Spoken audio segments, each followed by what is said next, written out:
Hello everyone, it's Marianne at Akashic Inspirations, and this is going to be our monthly love tarot reading for the month of May for the sign of Pisces. So we start May off with May 1st and the Celtic Festival of Belting, which is the purification and the clearing out of the old dead wood of winter and allowing for the spring and the green to be in bloom and starting to flower and starting to be reborn. So I've chosen Journey into the Hidden Realms for this month's reading, and it's by Barbara Moore and art by Julia Jeffrey. I really like the profound messages and the way that they give the description of the cards. Very, very nice. I really like the energies of it for this month. Especially, they seem subdued, which is kind of the tone that we're going to be receiving this month. Um, we are in a 5-planet retrograde, and so things are slowing way down.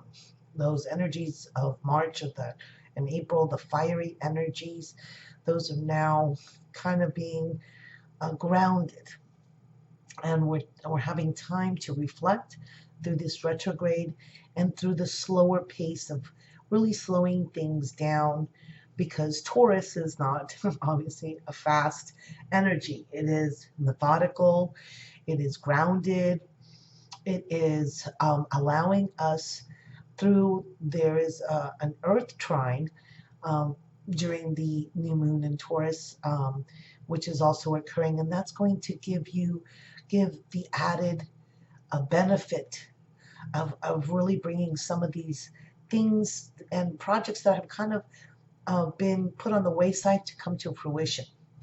So that's one of the benefits. And then we go to the full moon in Sagittarius, which will be on the 22nd, which is what is considered a seasonal blue moon. Seasonal blue moon means that there's more than 2 moons or 3 moons in a season between the equinox, which occurred in March, and the solstice, which will be in June. And we'll actually have 4. We had one March 23rd, April 22nd, May 22nd, and June 20th. So this third one is now considered a blue moon. And that obviously increases the energies of the full moon, and it will be in Sagittarius, and the sun sign, we will be in Gemini at that time. Would have just gone into Gemini on the 21st. So that's going to, I'll be able to do future videos on the full moon and the new moon, and we'll get more into those energies. But really, this is a time to look back at your priorities and ensure it's really what you love to do. Okay, it's really important that we follow our heart and follow the whispered intuitions that we receive as guidance from our angels, from our higher self, and from our guides. All right, so with that said, I just wanted to thank you for liking and subscribing.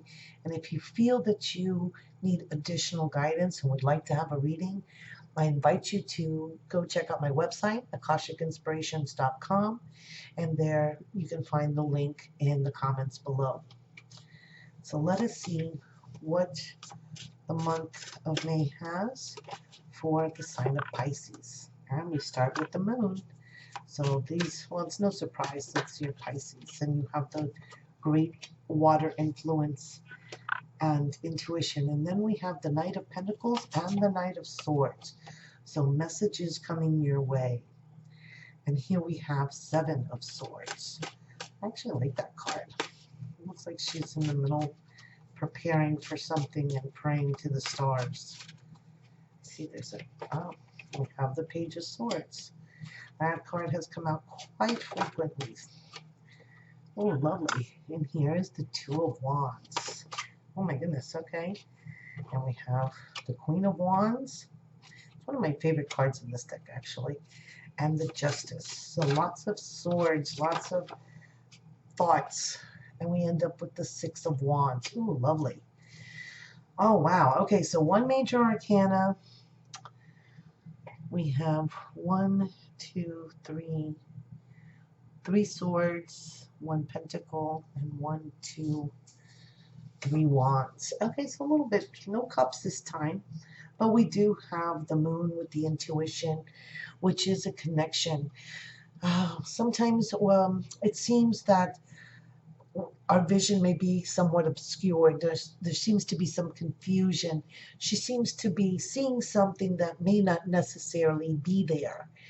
And so with the moon, it really is about following your intuition, because what you perceive on the outside may not be exactly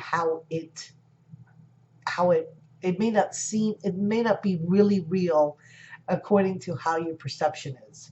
So, and we know that thoughts create perception, but if you're confused, then you're giving off mixed signals.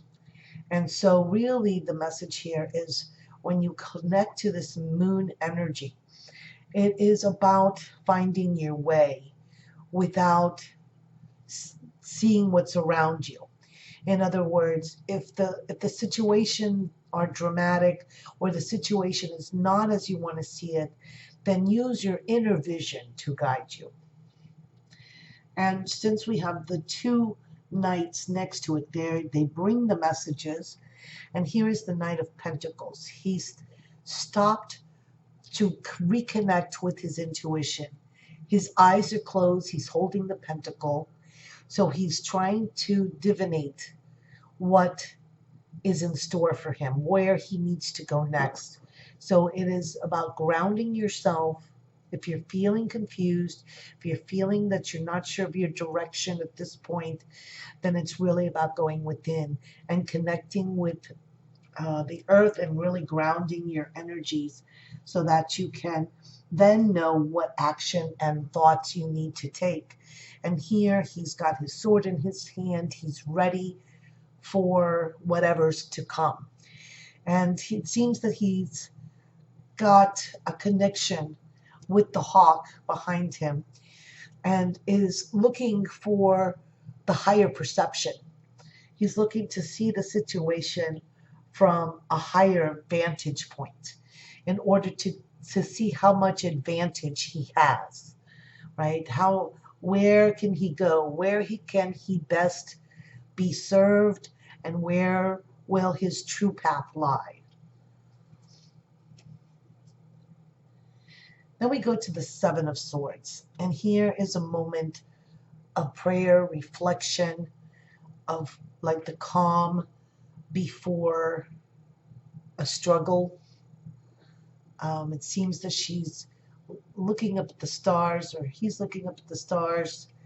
And I think I'll read a little bit about this card, so you can see really how nicely she writes, and how she perceives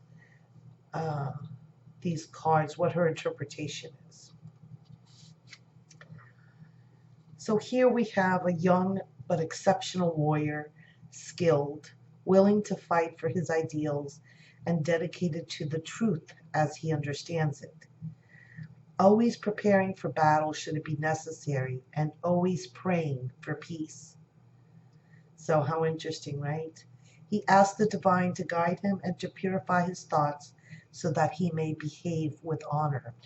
So this is about really living up to your ideals.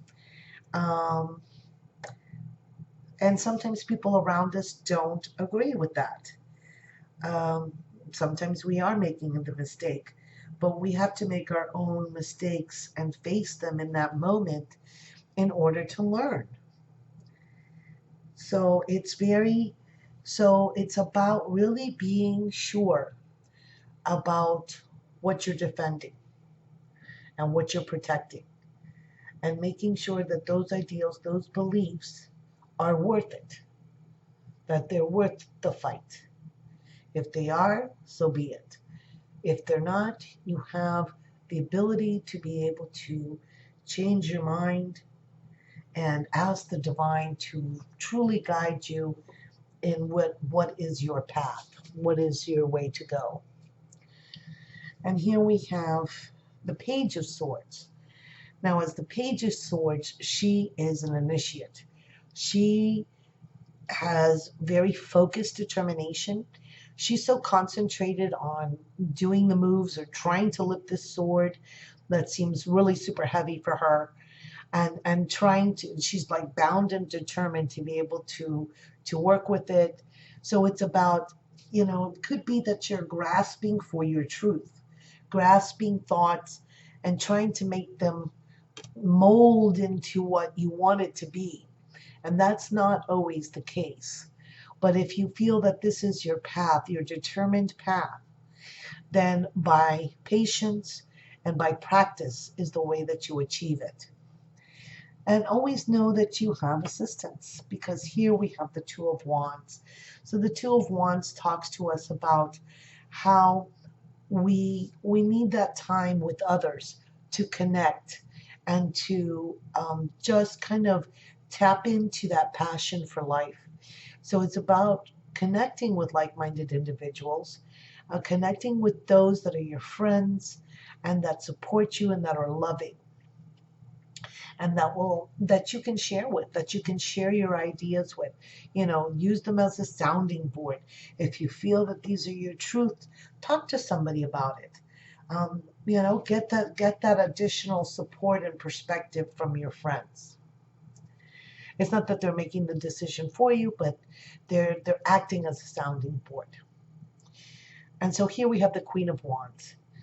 And she is this beautiful, fiery, passionate person who is full of sensuality and sexuality and fun. And it's like live hard, play hard, love hard. And that's kind of what I get, because she's kind of hardcore, she's fire. And she's really doesn't have the patience for someone who doesn't know who they are. And so this whole process that you're going through in developing who you are, ensure that you are tempered and use your passion and work through passion to decide who you are.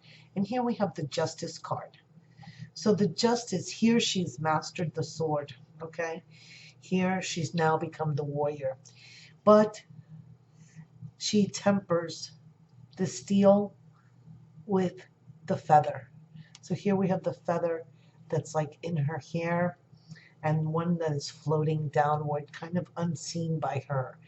So there's factors that we may not know of. So when you are deciding what is your truth, ensure that you open yourself up to really seeing what is around you in order for things to be fair. And I love this card because this is normally the victory card. This is the Six of Wands. And here she is. She's like, looks like she's dancing and just twirling, and the flowers are all around her.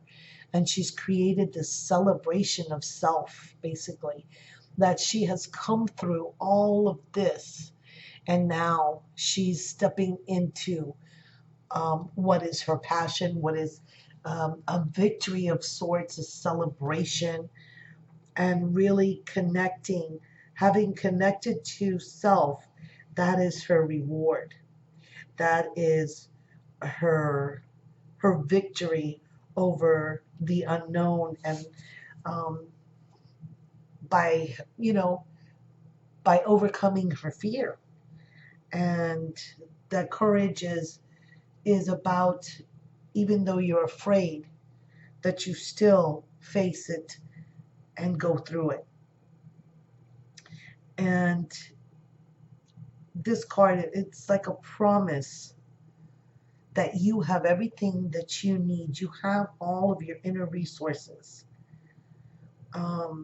If you quiet your mind and listen to your heart, then you're going to find what you need, and what you need will become apparent to you and available to you. So it's kind of a really a progress and a traveling through some deep inner thoughts for you this month. And towards the end of the month, when we have that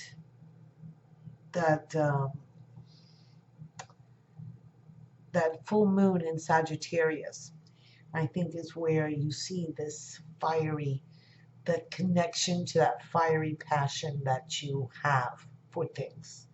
And then that's when you finally balance out in looking at it objectively, and then being able to celebrate that goal, that achievement within you. So I look forward to sharing with you on Facebook on a daily basis and for the live streams, as well as looking forward to the weekly readings and the new moon and full moon readings for the month. So I send you many, many blessings for this month of May, Pisces. Namaste.